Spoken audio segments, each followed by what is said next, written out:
Votre appartenance à la promotion adjudant-chef Lucien Gilbert est symbolisée par votre insigne. Cet insigne évoque le parcours et les valeurs de votre parrain.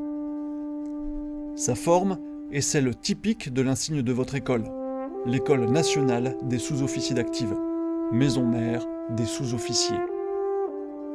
Le point armé d'un glaive symbolise le corps des sous-officiers, le pouvoir de commandement qui vous est attribué. Votre insigne de promotion illustre les unités où votre parrain a servi. En partie haute, l'insigne de béret des régiments de chars de combat. Le chiffre 510 évoque ses 3 années de service au 510e régiment de chars de combat à Nancy, les chardons étant le symbole de la ville. Au centre, le char Hotchkiss H-39 servi par votre parrain, mécanicien et pilote.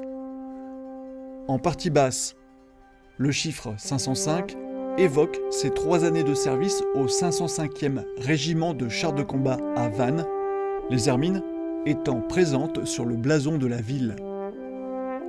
En partie droite, les lauriers rappellent l'insigne du 27e bataillon de chars de combat où votre parrain a servi à partir de septembre 1939 jusqu'à sa mort, le 18 mai 1940.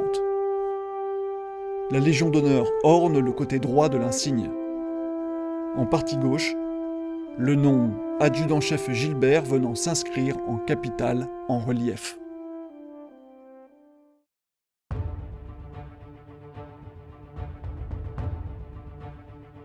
Lucien Gilbert naît le 14 décembre 1900 à Champagny-les-Marais en Vendée, fief de sa famille maternelle.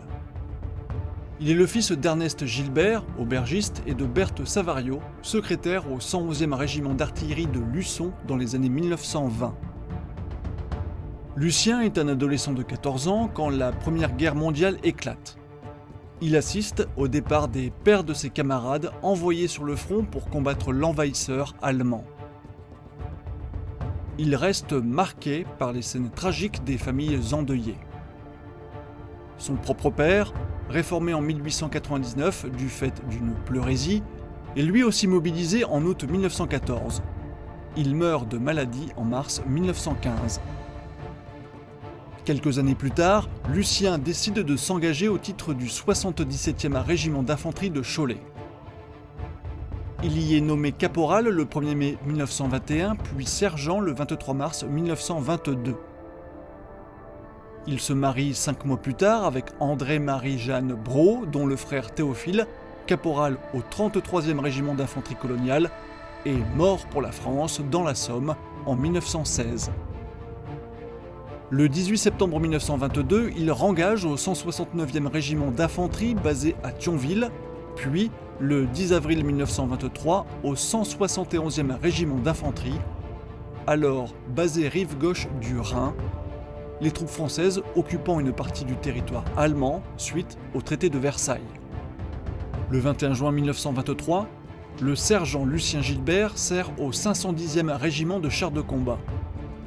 Il rejoint ceux des chars. Artillerie spécialisée, les chars ont immédiatement suscité curiosité et admiration dès leur première apparition à la fin de la Grande Guerre. Il est nommé sergent-major le 20 novembre 1926, puis est admis dans le corps des sous-officiers de carrière en 1928. Le 6 mai 1931 naît son deuxième enfant, sa fille Christiane, après la naissance de son fils Maurice, quelques années auparavant. Le 1er mai 1935, le sergent-major Gilbert est nommé adjudant et sert au 505e régiment de chars de combat de Vannes, aux ordres du colonel Delestrin. Il est admis spécialiste mécanicien-pilote le 1er janvier 1938 et il est nommé au grade d'adjudant-chef le 15 mars de la même année. Le 1er septembre 1939, l'Allemagne envahit la Pologne et la France déclare la guerre à l'Allemagne le 3 septembre. Fin août 1939, le 505e régiment de chars de combat est dissous et le 27e bataillon de chars de combat est créé à Vannes. L'adjudant-chef Gilbert intègre le 9 septembre cette nouvelle unité équipée de 45 chars H-38, H-39 aux ordres du commandant Aubert. Le 27e BCC est affecté le 16 janvier 1940 à la 2e division cuirassée de réserve, division à la disposition du général Georges, commandant en chef le front du Nord-Est. Le 27e vient ainsi compléter une formation capable de briser les attaques des divisions Panzer ennemies. Le 10 mai 1940 débutent les opérations du plan jaune, Fall-Gelb, qui se traduit par l'offensive éclair allemande contre les Pays-Bas, la Belgique, le Luxembourg et la France, mettant fin à la drôle de guerre et marquant le début de la bataille de France. L'ennemi attaquant les positions françaises sur la Meuse dans la région de Sedan et Dinant, la 2e division cuirassée est mise en alerte le 11 mai et reçoit l'ordre de faire mouvement le 13 au soir vers Rethel, Novion-Porcien et Hirson dans l'Aisne. Le 14 mai, les unités reçoivent la mission de stopper le déferlement ennemi et d'assurer la défense de nombreux ponts parfois très éloignés les uns des autres, obligeant la division à se disperser sur le terrain. Le 15 mai, la 2e division cuirassée, dont le 27e BCC, se heurte à la 2e Panzer Division et est violemment engagée. Le contexte devient de plus en plus dramatique. Tronçonnée et tiraillée constamment par la complexité de la situation tactique, elle ne peut se regrouper et donc anéantir les formations blindées ennemies se ruant dans la brèche ouverte entre les 9e et 2e armées. Le 17 mai, la 2e division cuirassée est toujours aussi dispersée. Les ponts de l'Oise subissent d'âpres combats. Les chars sont détruits par l'ennemi, tombent en panne mécanique ou s'arrêtent, faute de carburant. Le 18 mai, vers 17h, l'adjudant-chef Gilbert reçoit l'ordre de quitter sa position de Wassigny, le PC du 27e BCC étant encerclé par l'ennemi. Il donne l'ordre de démonter les mitrailleuses des chars abandonnés et de les monter sur les voitures Lorraine. Son intention est de couper le cercle ennemi aux alentours de Saint-Quentin dans l'Aisne. Il est rejoint par des éléments du 8e BCC, dont le sous-lieutenant de Ribérol, en panne de char, formant ainsi un convoi où s'entassent une 60aine de soldats de différentes unités. Ils partent en direction de Beauhain-Frénois-le-Grand. L'ennemi est partout. Ils roulent vite, mais subissent déjà la mitraille adverse. Soudain, aux abords de Brancourt-le-Grand, alors qu'ils ont déjà forcé des positions allemandes, un barrage anti-char leur bloque la route. Le convoi fonce, usant de leurs mitrailleuses pour tenter l'impossible, mais la riposte ennemie atteint la voiture de tête de l'adjudant-chef, le tuant ainsi que son conducteur, le soldat Ricoire. Le reste du convoi subit le même sort, ne laissant que peu de survivants.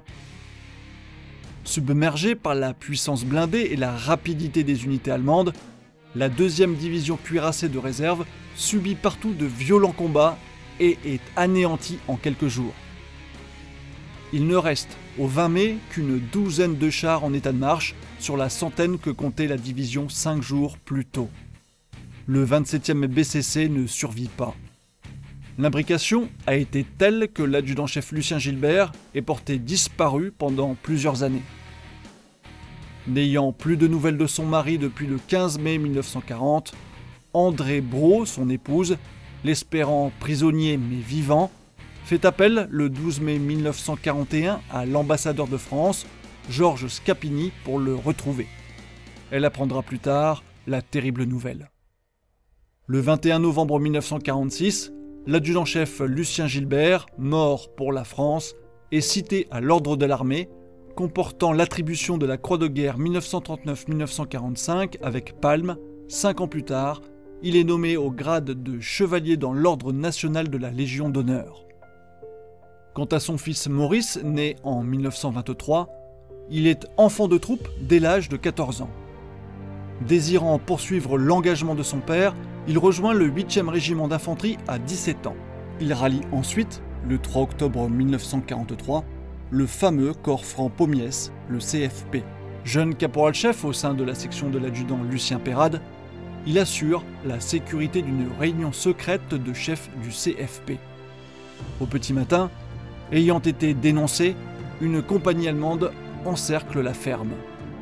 Il est capturé ce 10 juillet 1944 comme 10 de ses jeunes camarades et il est fusillé le jour même. Il avait 20 ans.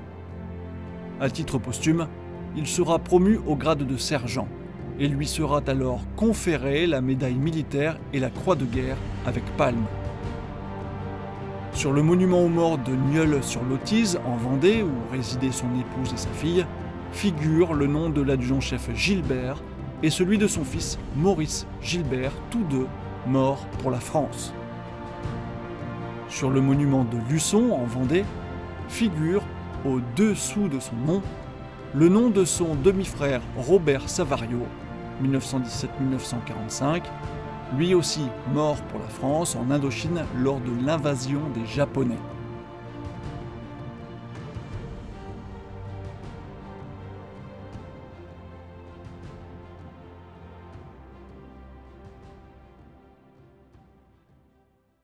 Sous-officier de la promotion adjudant-chef Gilbert. Soyez fiers et dignes de votre parrain. Comme lui, ayez à cœur de commander vos hommes et femmes avec exigence et bienveillance, comme il l'a fait tout au long de sa carrière avec ses hommes. Comme lui, ayez à cœur d'être un technicien compétent, n'ayant de cesse de vouloir maîtriser les nouveaux matériels et armements. Suivez le chemin qui vous laisse en héritage. Que sa mémoire résonne et vous guide tout au long de votre engagement au service de la France. Que son souvenir vous permette de triompher de toutes les difficultés qui attendent tout jeune chef.